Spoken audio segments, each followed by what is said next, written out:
Hello Music Times viewers, Caitlin Carter here in the studio with singer-songwriter Emily Hearn, who just released her latest album, Hourglass, yesterday. Welcome, Emily. Yes, hi, thanks for having me.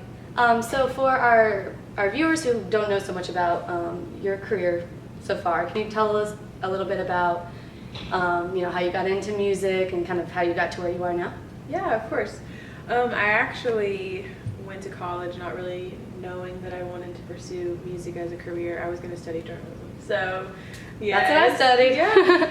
And so I always loved to write, but I didn't really know until I was a freshman in college that I loved to write songs. I taught myself how to play guitar when I was a senior in high school. So I kind of packed up my guitar and went to college to study journalism and fell in love with music and writing songs. I went to school at the University of Georgia in Athens, and they have a really cool music scene there that's very laid back and welcoming, and tons of They do so many bands that come out of Yeah, there. it's a really cool environment, and I kind of attribute how comfortable I felt getting into the music industry with the environment and the tone of Athens. It's very creative and very, there's lots of options, tons of different venues to play in and people that want to listen. So the locals there generally go out to live music a lot? They That's do. great. They love live music. They go out every night of the week because a lot of them are students, obviously, but there's also a really good mix of adults, and so it's a really cool audience, and that's where I started, but I ended up starting to tour kind of in southern college towns. That was my first step, and then before I knew it, I was playing kind of all up and down the East Coast and now all over the U.S., so it's really fun. And so how has your sound developed a lot since you first started, or have you kind of always known the sound you were going for? Well, I think that I grew up in a pretty country southern town, and I grew up on country music, and so I think I started off being very against country. I didn't want to be a country singer-songwriter, but I think that the more I've played music, I've more accepted that I'm not a country singer-songwriter, but I've let those influences creep back in just because it's who I am. It's part of who I am, and the melodies and the themes and the stories that I've always loved to tell. So I think that it's a blend, my sound, of kind of pop. I've been influenced a lot by pop melodies and by folk lyrics and by country harmonies and storytelling, so it's kind of a blend of everything. Nice. And so before we get into your new album, I saw your rooftop video with Bill Murray. So tell me how was that one of those Bill Murray stories where he just happened to be there sort of things? Or? I do hear a lot of those stories. Actually, we had a mutual friend and his name's Mark Bryan. He's a great guy and really fun, and he was helping me plan this music video. And so we were filming in Charleston, South Carolina, and we had this whole plan of we're going to be on these different rooftops, and the whole time people are going to be joining us, and so that's all that I really knew plan-wise. And the night before, we were having a debrief, kind of plan the music video dinner, and they said, just so you know, we are probably going to have a celebrity guest tomorrow. We were like, who? And he said that they went to Bill Murray's house. They had already texted him about it, and he was like, yeah, I mean, maybe, because he doesn't really commit to anything. So they left my CD on the doghouse on his porch, and he texted back and said, woof, woof. So we were like, well, maybe he's going to be there. I have no idea. So you didn't know until he actually showed up? Yes, he showed up with coffee for me, and they texted me and said, hurry down to this street. He just got here. And we were like, that's amazing. Oh, so I ran down there, and he was so nice.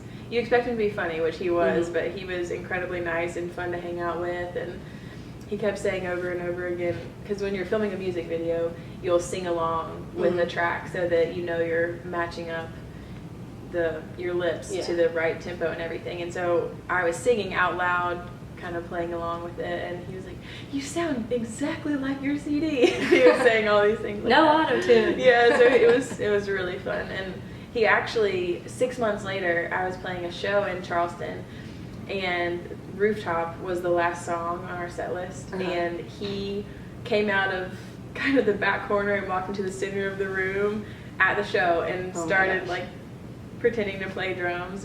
He's hilarious. That's It was awesome. crazy. I couldn't believe he was there. When I saw that, I was like, that's amazing. I gotta Yeah, ask it her was about so that fun. before I even get into the album. But so, speaking of your new album, came out yesterday, Hourglass.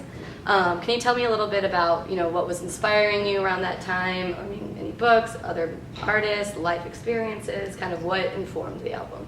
Yeah, I feel like I've had a lot of different experiences and influences over the years that have changed what my albums have been about, but this one was very much about just kind of where I am in life right now.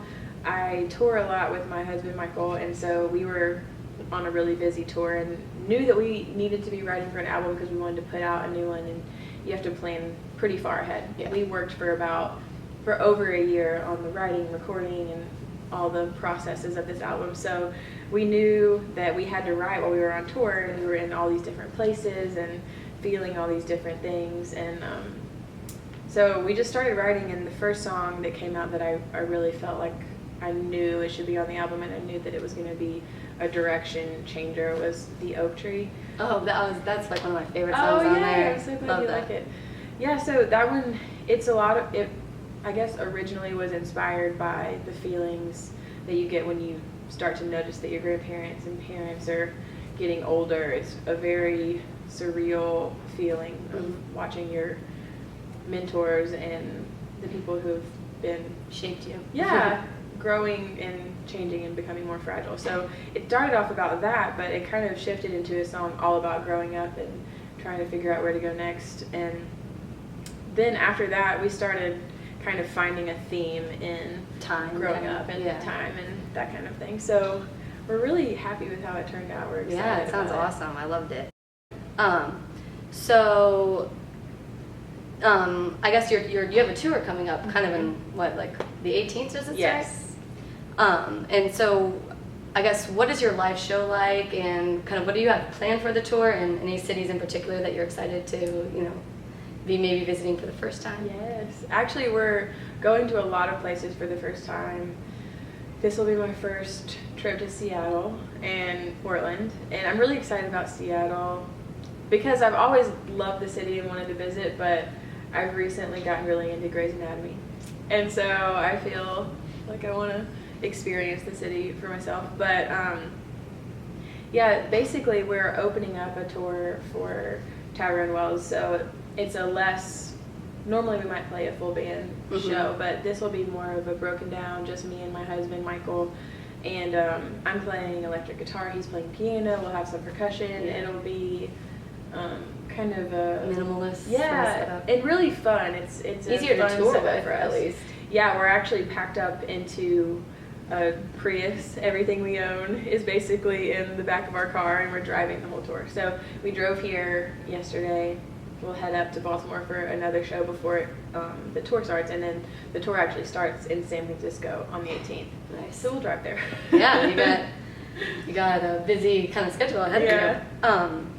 And so also your song Not Walking Away was featured in a Ben & Jerry's commercial. So I was going to ask you, what's your favorite Ben & Jerry's flavor? Oh my gosh, that's so hard because I think that Chubby Hubby has always been my favorite, but I kind of feel bad buying something that's called Chubby Hubby because it's just reminding you that what you're eating is not good for you. So I get strawberry cheesecake now. It's like, you feel a little bit better about it, but Sweet, it's but still it so has good. the word strawberry. Yes, and it's I a little love healthy, right? Ben & Jerry's is my go-to. So I was going to ask you again, like with your husband being on tour with you, what is that like? That kind of dynamic,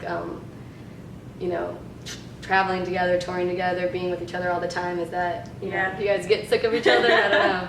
It's always I think interesting. that we kind of did at first before we figured out the little things that make us enjoy the road. So Michael really likes to listen to sports talk radio. So that's his big thing, and I really like to listen to different podcasts. So we kind of meet in the middle, and we try to trade off driving as much as we can, but really we just So you guys drive yourselves kind of everywhere.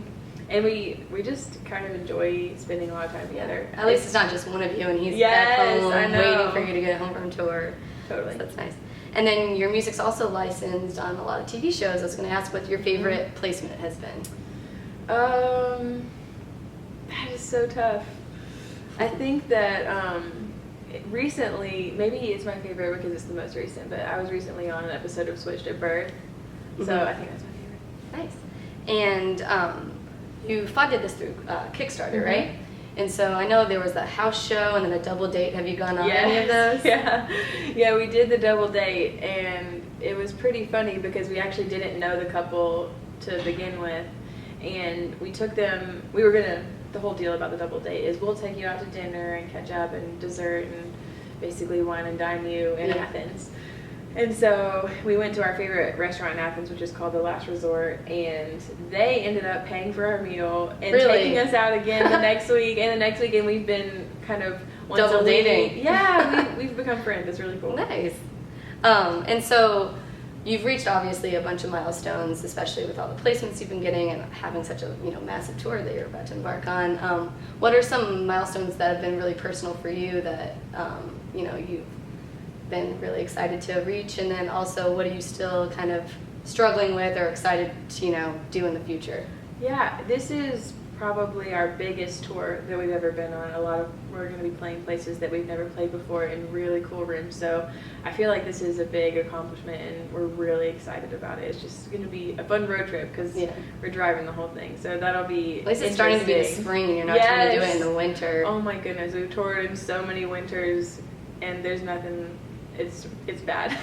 But too unpredictable. Yes, and you have to, gear is very temperature sensitive, so we'd have to bring in all of our guitars and our amps and everything into the hotel every night. But so touring in the spring is amazing. But I think that the biggest thing I'm looking forward to is our first big headlining tour where we will be able to go all over the United States and play with a full band or whatever, play some of the big rooms that we've always wanted to play. Well, I'm sure you'll get there soon. And thanks so much for talking to us. Music Times viewers, don't forget to pick up Hourglass.